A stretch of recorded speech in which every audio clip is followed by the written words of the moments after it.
Welcome to Zambia!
For our project, we prepared a very common meal straight from Zambia.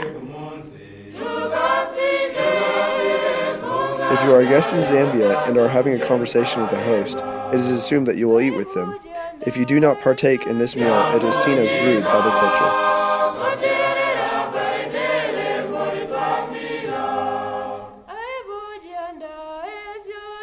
Washing your hands before and after a meal is a must in the Zambia culture. It is seen rude for the youngest person to wash their hands first, so the youngest person usually pours the water over the guest's hands first.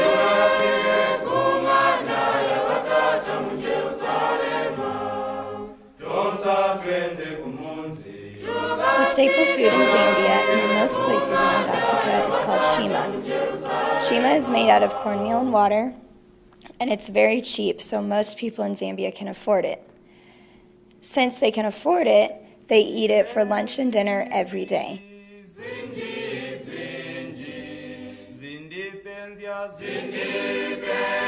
We made shima for our meal along with a couple other side dishes. In Zambia, if families can afford more than just the cornmeal, they will usually eat it with some type of vegetable, including spinach or cabbage, and they'll also eat it with the meat, such as goat or chicken.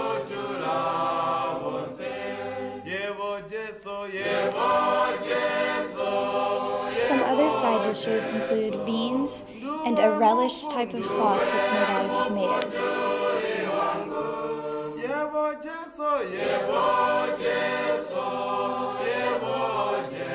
In the Zambia culture, they do not use silverware, so you only eat with your right hand, because your left hand is known as your dirty hand.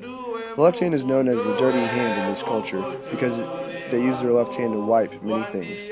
And no, I'm not just talking about your nose.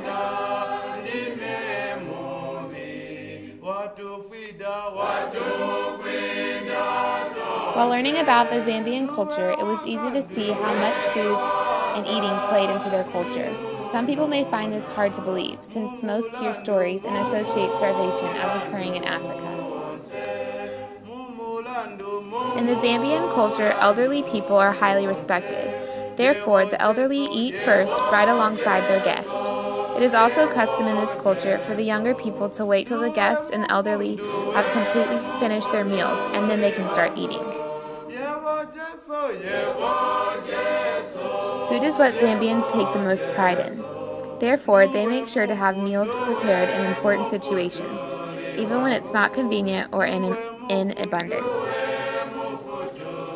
Making a meal from Africa and eating as a community really expanded our view of double vision. The purpose of double vision is to put yourself in someone else's shoes before you try and understand why a certain person or group is a certain way.